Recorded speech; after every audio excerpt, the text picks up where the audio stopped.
नमस्कार। हमारे चैनल पर आपका स्वागत है। हम जो ये साक्षात्कार की जो हमारे पॉडकास्ट की जो श्रृंखलाएं चल रही हैं उसमें आज एक नवीन साक्षात्कार हम लेकर के आप सबके बीच में उपस्थित हुए हैं। ये साक्षात्कार मुख्य रूप से जो हाल ही में निकली स्कूल व्याख्याता जो भर्ती परीक्षा है उसमें इतिहास विषय के लिए जो हम पॉडकास्ट रिकॉर्ड करने के लिए हमारे बीच में एक ऐसी शख्सियत के लिए हम उपस्थित हुए हैं जिनके लिए कुछ लोग वक्त के सांचों में ढल जाते हैं, कुछ लोग वक्त के सांचों को बदल जाते हैं। माना कि वक्त माफ नहीं करता किसी को, पर क्या कर लोगे उनका जो वक्त से आगे निकल जाते हैं, जिन्होंने समय के साथ धारा मिलाने का काम किया है। ये हैं हमारे बीच में सहायक आचार्य आर्ट्स कॉलेज कटराथल सीकर में सहायक आचार्य पवन जी भंवरिया, जो अपने भर्ती में सहायक आचार्य में उच्च रैंक से राजस्थान में चयनित हुए और जो राजस्थान पाठ्य पुस्तक मंडल में कक्षा 10 की कक्षा इतिहास एवं कला संस्कृति में लेखक भी हैं। ऐसी शख्सियत जी पवन जी सर, आपका बहुत बहुत स्वागत है। नमस्कार पवन जी सर, आप ये बताएं कि जैसे कोई बच्चा स्कूल व्याख्याता की कॉमन रूप से बताएं कैसे तैयारी करे। देखिए, इस बात पर निर्भर करेगा कि बच्चा परीक्षा में पहली बार सम्मिलित हो रहा है या पहले उसने पढ़ाई की है, तैयारी की है। अगर वो बिल्कुल नया है, यानी उसने अभी पीजी किया है, बीएड किया है, तो उसे सबसे पहले तो यह समझना होगा कि एक बड़ी परीक्षा है जी। उसे पढ़ना होगा। उसको ये दिमाग से निकाल देना चाहिए कि मैं 2 महीने या 3 महीने पढ़ के इस एग्जाम को निकाल लूंगा। आप 2-3 महीने में इतनी बड़ी परीक्षा नहीं निकाल सकते।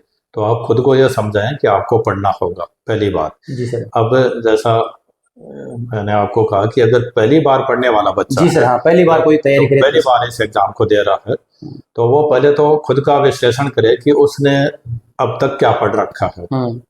पाठ्यक्रम आ रखा है, पाठ्यक्रम को देख ले। पाठ्यक्रम के 2 हिस्से हैं, एक सामान्य ज्ञान का हिस्सा है, एक विषय का हिस्सा है।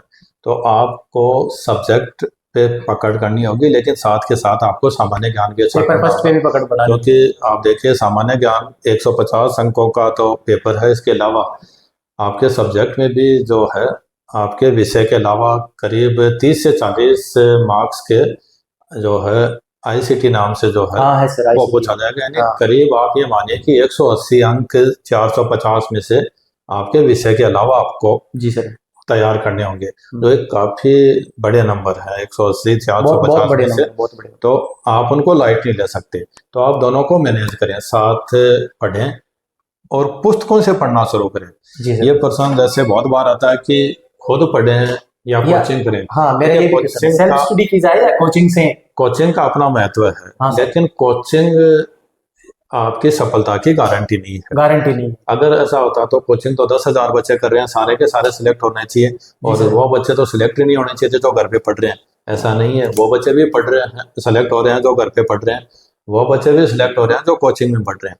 लेकिन कोचिंग फायदा कब देगी आपको? जब आपको विषय के बारे में प्रारंभिक जानकारी होगी। आप कुछ नहीं जानते विषय के बारे में, जाकर कोचिंग में बैठ जाएंगे तो आप सिलेक्ट हो, इस बात की संभावना कम हो जाती है। कई बार मैं ये भी देखता हूँ कि परीक्षा जैसे मान लीजिए मार्च में है और बच्चे फरवरी में भी कोचिंग जा रहे हैं, तो फिर आप रिवीजन कब करोगे? रिवीजन के लिए भी आपको, हाँ, पहले अगर कोचिंग करनी है तो पहले खुद पढ़ें, कुछ बेसिक्स क्लियर करें, उसके बाद कोचिंग करें। दूसरा, कोचिंग समय पे खत्म कर लें। परीक्षा से कम 2-3 माह पहले तो आपकी कोचिंग खत्म होने जानी चाहिए। अगर आप इससे ज़्यादा लेट करते हैं, यानी आप परीक्षा से 10 दिन पहले तक कोचिंग जा रहे हैं, तो आपके लिए दिक्कतें बढ़ जाएंगी। तो खुद को यह समझाएं कि कोचिंग रामबाण नहीं है कि कोचिंग में गए फिर आगे का तो सारा काम खत्म हो गया, अपन तो कोचिंग में एडमिशन ले लिया, इसका मतलब उसको लेक्चर बन गए, नहीं बनेंगे। खुद को पढ़ना होगा, आपका बेस से पहले मजबूत करो और उसके बाद में पहले और एग्जाम की डेट, एग्जाम जब हो उससे 3-4 महीने पहले आपकी कोचिंग खत्म हो जानी चाहिए ताकि आपको रिवीजन के लिए टाइम मिले। जी धन्यवाद सर। अगला मेरा ये क्वेश्चन है सर, हमारे जो ज्यादातर नौकरी पेशा करने वाले जो साथी हैं, जो भी जॉब में हैं, 2nd ग्रेड में या 3rd ग्रेड में हैं, या कोई हमारी गृहिणी जो महिलाएं हैं, बहनें हैं, उनकी बड़ी समस्या रहती है कि वो जैसे कैसे कोचिंग करें या सेल्फ स्टडी करें या फिर उस समय को कैसे मैनेज करें। मेन बड़ी बात वो कैसे करें। जी देखिए, जो नौकरी पेशा है और ज्यादातर आप अगर फर्स्ट ग्रेड का रिजल्ट देखेंगे तो काफी वो साथी सिलेक्ट होंगे जो ऑलरेडी जॉब में है। इसका मतलब जो जॉब में है वो सिलेक्ट हो रहे हैं। ऐसा कोई नियम नहीं है कि जो जॉब कर रहे हैं उनके सिलेक्शन के चांस कम है, पूरे चांस है उनके। असल में उनको थोड़ा फायदा भी है। अगर वो ऑलरेडी सरकारी सेवा में है तो उन पर प्रेशर कम है, वो थोड़ा रिस्क उठा के पढ़ सकते हैं, कुछ चीजों को छोड़ सकते हैं। जबकि अगर आप बेरोजगार हैं, आपके पास टाइम तो ज्यादा है लेकिन आपको पढ़ना भी ज्यादा पड़ेगा। आपको लगेगा यहाँ से पर्सन आ गया तो यहाँ से पर्सन आ गया तो आप ज्यादा पढ़ेंगे, और जो नौकरी में वो थोड़ा कम पड़ेगा, तो टाइम बराबर हो जाएगा। रेगुलरिटी जरूरी है। आप जॉब में हैं तो ऐसा नहीं कि भाई नौकरी लग गए, अगर आपको और ग्रोथ करनी है तो उनकी बात कर रहा हूँ। मान लीजिए आप ग्रेड 3 में लग गए, तो आप ये माने कि आप अभी जॉब लगे ही नहीं, ठीक है। हर रोज पढ़ना आपको, ऐसा नहीं कि नौकरी लग गया तो अभी मैं 12 महीने तो आराम करूंगा, आराम से नौकरी को एंजॉय करूंगा, फिर देखूंगा जब वैकेंसी है कि नहीं। अगर आपका इरादा ग्रेड 3 में लगते वक्त ये है कि मुझे यहाँ से ग्रेड 1 में जाना है, तो उस दिन से खुद को ये बता दीजिए कि आप बेरोजगार हैं, आपको रोज पढ़ना है। रोज पढ़ना जरूरी है। अगर आप रोज नहीं पढ़ते हैं तो आप दौड़ में नहीं आ पाएंगे, ये बात अच्छे ढंग से समझ लें। ऐसा नहीं कि नौकरी लगे अब 6 महीने तो मैं आराम करूंगा, तो 6 महीने में आपने जो कुछ पहले पढ़ाई की है उसका एक बड़ा हिसाब भूल जाएंगे और आपको फिर नए सिरे से मेहनत करनी पड़ेगी। तो रोज पढ़ें, तब तक आराम नहीं करें जब तक आप अपना जो भी लक्ष्य आपने अपने दिमाग में रख रखा है कि मुझे यहाँ तक पहुंचना है, तब तक आपको पढ़ते रहना है। जी सर। एक सर, हमारे जो ज्यादातर बेरोजगार भाई है वो ज्यादातर कंफ्यूज रहते हैं, जो अभी हाल ही में किसी जॉब में नहीं है। अभी एक्चुअली क्या है कि थर्ड सेकंड रीट है और सेकंड ग्रेड है और ये फर्स्ट ग्रेड सभी की वैकेंसियां आ गई हैं। वो जो बेरोजगार है उनको जैसे पहले सीधे उसकी करनी चाहिए या उनके पास में कोई जॉब हाथ में होना चाहिए, तो वो कंफ्यूज हो, वो क्या करें? देखिए, आप फर्स्ट ग्रेड की तैयारी करें या असिस्टेंट प्रोफेसर की, आपको नंबर ऑफ वैकेंसी तो देखनी पड़ेगी। ठीक है। अभी के हम बात करें तो स्कूल लेक्चर के लिए अगर हिस्ट्री सब्जेक्ट की बात करूं, 90 सीटें हैं स्कूल लेक्चर में, और काफी कम 30 या 31 सीट है असिस्टेंट प्रोफेसर में। तो आपको खुद को पहले तो ये देखना पड़ेगा कि आप 90 सीटों में सेलेक्ट होने जितनी क्षमता आप में है या नहीं, आपकी तैयारी उस स्तर की है या नहीं। अगर उस स्तर की तैयारी नहीं है तो आपको फिर जिधर वैकेंसी ज्यादा है उधर शिफ्ट हो जाना चाहिए, क्योंकि जॉब आपकी पहली प्राथमिकता है। ठीक है। आप उधर अगर नहीं सिलेक्ट हो रहे हैं तो आप नुकसान में रहेंगे। लेकिन अभी एग्जाम की डेट अपने पास नहीं है, ना स्कूल लेक्चर की है, ना असिस्टेंट प्रोफेसर की है, ना ग्रेड 3 की है, ना ग्रेड 2 की। तो इनमें क्या कॉमन बहुत ज्यादा है सिलेबस। तो आप उस कॉमन सिलेबस को पहले तैयार कर लें। अगले 2 महीने बाद आपको पता चले कि स्कूल लेक्चर जुलाई में है, तो आप उधर स्विच हो जाएंगे। ठीक है। अगर आपको पता चले कि स्कूल लेक्चर पहले नहीं है, ग्रेड 3 पहले है, तो आप उधर स्विच हो जाएं। तो जो कॉमन मामला है ना, राजस्थान का जो सामान्य ज्ञान वो लगभग सामने पूछा जा रहा है, तो आप उसको पहले तैयार कर लें। इतने में आपको एग्जाम की डेट का आइडिया आ जाएगा, तो आप उधर स्विच हो सकते हैं। जी सर, धन्यवाद। एक जैसे ज्यादातर हमारे जो पिछली जो भर्ती परीक्षाएं हैं उनमें ऐसे भी हैं जो नर्वस हो गए हैं, जो बिल्कुल नजदीक आके रहे हैं और वो निराश हो जाते हैं, इसे रास्ते को छोड़ने के लिए तैयार रहते हैं। उनको क्या करना चाहिए, किस तरीके से फिर तैयारी करें? वो आपकी बात समझ रहा हूँ। असल में आप खुद का विश्लेषण करें और खुद करें। ठीक है। जैसे पिछले एग्जाम में मान लीजिए आप 2 गुने में सिलेक्ट हो गए, आप 5 नंबर से रह गए, 8 नंबर से रह गए, 10 नंबर से रह गए, 15 नंबर से रह गया, 20 नंबर से रह गए। इसका मतलब आपको सब्जेक्ट तो आ रहा है। ऐसा नहीं है कि आपको कुछ नहीं आ रहा है। अब मुद्दा यह है कि आप अपने नंबर कैसे बढ़ाएं। पिछली बार यदि आप 2 नंबर से रह गए, 5 से रह गए, 10 से रह गए, तो आपका पहला लक्ष्य होना चाहिए कि अब की बार आप शुरुआती टॉप रैंकर्स में आएंगे। यानी जिस दिन आप एग्जाम देकर बाहर निकलेंगे, उस दिन ये तय होना जाना चाहिए कि आप सिलेक्ट हो रहे हैं। देखना यह कि आपकी रैंक कौन सी रहती है, आप टॉप 10 में आते हैं और टॉप 20 में।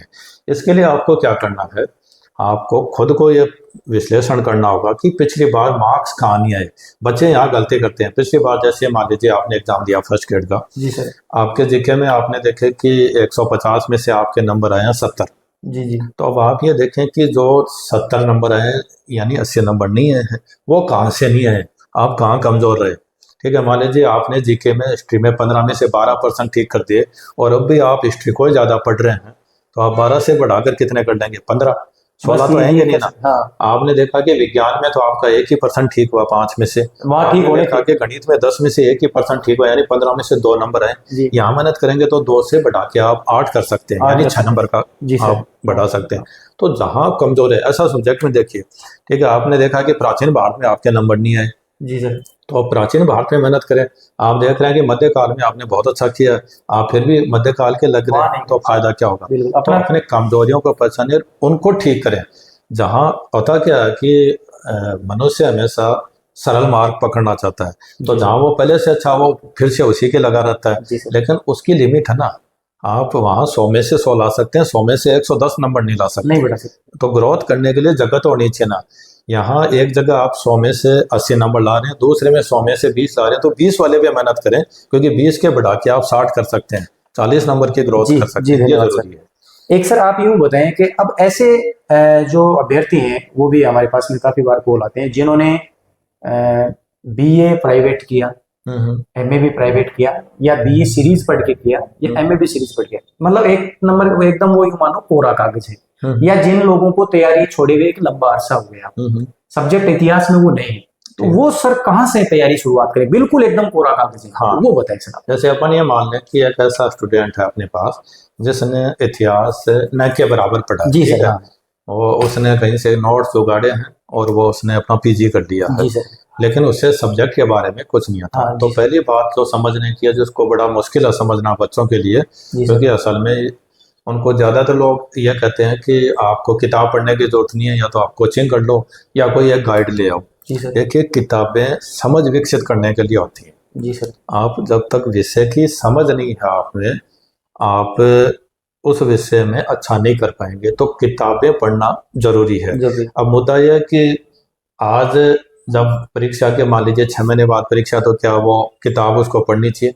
उसके लिए अलग मामला है। लेकिन मैं उन बच्चों के लिए बात कर रहा हूँ जो थोड़ा इस एग्जाम के लिए वक्त देंगे, यानी उनके पास 1.5 से 2 साल पढ़ने के लिए, हो सकता है वो इस एग्जाम में अपियर ही नहीं हो रहे हो, वो अगले किसी एग्जाम में बैठना चाह रहे हो, तो आपको पहले तो कुछ मानक पुस्तकें पढ़नी है, उनको याद नहीं करना है। इतिहास में ऐसा संभव नहीं है कि आप पूरी किताब को 800 पेज की और पहले पेज से लेकर 800 पेज तक बोल देंगे, बोलना भी नहीं है आपको, लेकिन आपको पढ़ना है, समझना है, विषय की एक मोटा मोटी आपके दिमाग में फ्रेमिंग होनी चाहिए, उसके बाद आप समझना शुरू करेंगे। अब जैसे मैं हिस्ट्री की बात करूं, प्राचीन भारत के लिए जो सबसे अच्छी किताब उपलब्ध है, जो एक नए बच्चे के आसानी से समझ में आ जाती है, वो है कैसे श्रीवास्तव। सही है, मैंने भी उसको पढ़ा है, मेरे से पहले भी लोगों ने पढ़ा, अब भी पढ़ रहे। वो इतनी आसान भाषा में लिखी गई है कि आपको ऐसा लगता है कि आप अपने अड़ोस पड़ोस में बैठकर किसी बुजुर्ग आदमी से बातें सुन रहे हैं, तो आप आराम से उसको समझेंगे। याद नहीं करना, उसको पढ़ना है, समझना है आपको,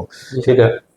जब आपको ये लग जाए कि हाँ मैंने इसको पढ़ लिया, मेरे ये समझ में आ गई, तो आप कुछ एडवांस स्टडी के लिए, यानी ऐसे प्रश्नों के लिए किताबें पढ़ सकते हैं जो कठिन माने जाते हैं। उसके लिए जैसे अगर मैं प्राचीन भारत के लिए बात करूँ, तो जहाँश्री माली नाम से बुक आती है, राइटर के नाम है, ये लेखकों के नाम है, काफ़ी अच्छी किताब है। उसमें काफ़ी कुछ कठिन जो आप ये कह सकते हैं बिंदु है, उन पर चर्चा की गई है। ऐसे वीसी पांडे की भी अच्छी किताब है, आप उसको पढ़ सकते हैं। लेकिन आप झांसी वाली से शुरू नहीं करेंगे, आप शुरू कैसे श्रीवास्तव से करेंगे। ऐसे मध्यकाल की बात करूं मैं, मध्यकाल में एलपी शर्मा बहुत आसान भाषा में लिखी गई है। अब आपने एलपी शर्मा पढ़ लिया तो आप ऐसी वर्मा ला सकते हैं, जिसमें कुछ अच्छे फैक्ट आपको मिल जाएंगे। आधुनिक भारत के लिए मेरे हिसाब से एक किताब पर्याप्त है, वो अरविंद भास्कर की। उन्होंने काफी मेहनत की है, बहुत आसान भाषा में और शानदार किताब लिखी है। तो और जैसे जब मैं विद्यार्थी था तो सबसे बड़ी दिक्कत ही हमारे आधुनिक भारत की थी। मैंने कई किताबें पढ़ी हैं, जैसे टीच योर सेल्फ पढ़ी थी, बीएल ग्रोवर वाली किताबें पढ़ी थी, इवन स्पेक्ट्रम भी लेकर आया था, लेकिन कोई भी उनमें, इवन वीडी महाजन भी पढ़ी थी मैंने, कोई भी ऐसी किताब नहीं थी जिसको पढ़कर ये लगे कि हाँ ये चीजें समझ पाने, किसमें कहीं ना कहीं कोई ना कोई कमी थी। लेकिन ये किताब काफी अच्छी है। विश्व इतिहास की बात करें तो जैन एंड माथुर की किताब उससे शुरुआत करें आप। हाँ, काफी मोटी किताब आती है, लेकिन उन्होंने बहुत उसको डिटेल में लिखा और बहुत आप पढ़े तो आनंद आता है कहानी के रूप में। आपको ऐसा लगता है कि आप फ्रांस की क्रांति में हिस्सा ले रहे हैं, उसमें हिस्सा ले, क्योंकि इतना डिटेल में बताया। पीछे उन्होंने जो नोट्स वगैरह लिख रखे हैं वो भी बहुत शानदार है। अच्छा, तो आप उसको लाकर पढ़ सकते हैं। उसको पढ़ने के बाद आपको अगर शॉर्ट में देखना है कि भाई इस वर्ड हिस्ट्री को मेरे को रिवाइज भी करना है, तो उसके लिए राम सिंह सरावग और जेपी सैनी की किताब काफी अच्छी किताब, पतली सी किताब है, लेकिन वो जैन एंड माथुर पढ़ने के बाद पढ़ेंगे। राजस्थान की हिस्ट्री में ज्यादा नहीं है आपके पाठ्यक्रम में। तो किताबें जो हैं, एक तो जैन एंड माली की इंदिग्रंथ अकादमी से आती है, डिटेल किताब लिख रखी है उन्होंने। एक राघवेंद्र मनोहर जी की किताब है, उसमें से पर्सन अभी बहुत ज्यादा पूछे जा रहे हैं, तो उस किताब इन दोनों को आप मिक्स करके अपने सिलेबस के हिसाब से पढ़े। अगर आप फर्स्ट ग्रेड के लिए पढ़ रहे हैं, एक बार डिटेल में पढ़ लिया, फिर अपने जो पाठ्यक्रम का हिस्सा है उसको देख ले और उसको पढ़ ले। ये किताबें आपके लिए। बल्कि अपने सर राजस्थान में पिछली बार जैसे नाथ में भी अच्छा किया इसमें, उसमें आपकी भी है नाथ में, इसमें भी अच्छा किया। हाँ, नहीं वो असल में जो मैंने लिखी है वो सामान्य ज्ञान के हिसाब से लिखी है। सब्जेक्ट के हिसाब से उसके अलावा भी आपको पढ़ना चाहिए ताकि आप अच्छा कर पाए। जी, ये मेरा मानना है। तो राजस्थान में जिसमें जो आधुनिक का पार्ट है, आधुनिक राजस्थान का, उसके लिए राजस्थान में आधुनिक का जो पार्ट है उसके लिए जो किताब है वो तो आर.पी. व्यास के लिए बहुत ज्यादा डिटेल है, 2 वॉल्यूम है और एक सामान्य बच्चा उसको नहीं पढ़ सकता। तो अगर आप उसके लिए पढ़ना चाहें आधुनिक भारत वाले जो बिंदु है वो आप मेरी वाली किताब से भी देख सकते हैं। ठीक है, शॉर्ट में है और वहां से प्रश्न पूछ के जाते हैं। जी सर। क्योंकि जनरल वाले में भी है आधुनिक राजस्थान के बारे में, लेकिन अगर आप वहां से ऐसा महसूस कर रहे हैं कि मुझे कुछ और पढ़ना चाहिए तो आप थोड़ी फैक्चुअल है वो ठीक है। हाँ, तो कुछ चीजें और पढ़ सकते हैं। सर जैसे विश्व इतिहास है, सॉरी जो पुराने क्वेश्चन पेपर है PYQ, उनका कैसे किस तरीके से अपन करें, क्या है? पुराने प्रश्नों का महत्व है और उनको निकालना चाहिए। आपने थ्योरी पढ़ ली, उसके बाद आप हर हाल में पुराने प्रश्न जितने ज्यादा निकालेंगे, जितना ज्यादा अभ्यास करेंगे, उतना ही आपको फायदा होगा। कई तरह के बाजार में पब्लिकेशन है जो ये निकालते हैं, जैसे योग की आती है, इवन आप नाथ की भी आती है, और अभी जैसे रवि कुलरिया है, उन्होंने भी प्राचीन भारत के लिए लिखी है। कई लोग लिख रहे हैं, आप सबके लिए हैं। मेरा तो ये मानना है कि कम से कम आपके पास 3-4 एरियंत की आती है वो भी ले आए, 3-4 आपके पास पर्सन बैंक होने चाहिए और आप उनको निकालें बार बार। 3-4 बार निकालेंगे तो उसका फिर आपको बेनिफिट मिलना शुरू हो जाएगा। असल में क्या होता है कि कुछ फैक्ट ऐसे होते हैं जो ज्यादा इंपॉर्टेंट नहीं होते लेकिन परीक्षा में पूछ ले जाते हैं। जी सर। परीक्षा में पूछा गया प्रश्न दोबारा पूछे जाने के चांस बहुत ज्यादा होते हैं, क्योंकि वो एक अच्छा पर्सन है, हो सकता है पेपर सेटर ने भी वो पेपर देखा हो। तो सर आप लास्ट मेरा क्वेश्चन ये रहेगा कि जैसे PYQ और अपना जो भी स्टडी मटेरियल जैसे सीमित हो, ज्यादा नहीं हो अपने टेबल पे, उनको साथ में कैसे पढ़े? जैसे माना कि एक चैप्टर पढ़ लिया, उसके साथ ही PYQ पढ़े या कैसे पढ़े? ये थोड़ा सा पढ़ने का तरीका। वैसे तो पढ़ने का हर व्यक्ति का अपना अलग तरीका होता है, लेकिन जो सबसे बेस्ट तरीका है कि आप एक बार तो किताब को पढ़े। जी सर। ठीक है, आपने किताब को पढ़ के चैप्टर को समझ लिया। जैसे मान लीजिए आपने वैदिक सभ्यता वाला चैप्टर पढ़ा, आपने उसको कैसे शुरुआत में पढ़ा, काफी डिटेल में लिखा हुआ, आपके मोटा मोटी समझ में आ गया कि ये क्या कहना चाह रहा है। उसके बाद एक सिंगल गाइड आपके पास होनी चाहिए। कोई भी 3-4 इतिहास में 3-4 गाइडें आती हैं, जो भी आपके पास है वो सफिशिएंट है। ऐसा नहीं कि मैं आपको सजेस्ट करूं कि आप ये गाइड ले और आपके पास वो नहीं हो तो आपको लगेगा कि मैं गलत पढ़ रहा हूँ। लगभग सबने अच्छी लिख रखी है, जो भी उपलब्ध है आपके पास, जो भी है, चाहे वो किरण की हो, नाथ की हो, आर्य की हो या और भी किसी की हो, एवं दृष्टि की हो, सबने ठीक ठाक लिख रखी है। किसी ने कोई चीज चैप्टर ज्यादा लिखा, किसी ने कोई, तो उनमें कोई ऐसा नहीं है कि कोई बहुत ज्यादा अलग है या बहुत ज्यादा अंतर है। आपके पास जो भी है वो सफिशिएंट है, आपने उसमें से पढ़ लिया। उसके बाद आप पुराने प्रश्न निकालें। आपने अगर ढंग से पढ़ा तो आप पुराने प्रश्न 100 में से 80-85% कर लेंगे। जो 15 नहीं है उनको देखो कि वो किस वजह से नहीं है। क्या वो आपके नोट्स में नहीं है या नोट्स में लेकिन आप बोल गए? दोनों स्थितियों में है कि नोट्स में नहीं है तो आप उसको याद कर लीजिए, नोट्स में नहीं है तो लिख लीजिए, ऐड कर ले वहाँ। लेकिन आप इस स्थिति में आ जाए कि लास्ट के 2 महीने में आपके पास सिर्फ एक किताब होनी चाहिए, या तो आपके खुद के नोट्स लिखे हुए हो या किसी दूसरे के नोट्स हैं तो उनमें आपने कुछ ऐड कर लिया हो, या मान लीजिए आप एक गाइड पढ़ रहे हैं तो उस गाइड में आपने कुछ ऐड कर लिया हो। यानी कि ऐसा नहीं होना चाहिए कि परीक्षा से 2 महीने पहले आपने 6 किताबें रख रखी हैं। आपके पास एक सिंगल किताब होनी चाहिए, चाहे वो आपका नोट्स हो, चाहे वो किसी दूसरे टीचर के नोट्स हो या आपकी खुद की कोई एक गाइड हो, जिसका अलावा कुछ नहीं होना चाहिए। और तय करें कि इनमें से जो पूछा जाएगा वो लगभग ठीक हो, उसके बाद आप सिलेक्ट हो जाएंगे। तय बात है जी। बहुत बहुत धन्यवाद सर। ये थे हमारे बीच में आज हम सब आप तमाम अभ्यर्थियों को इतिहास विषय में मार्गदर्शन प्रदान कर रहे सहायक आचार्य पवन जी भौरिया साहब, जिन्होंने आपने अपना अमूल्य समय हमें प्रदान किया। बहुत बहुत आभार सर।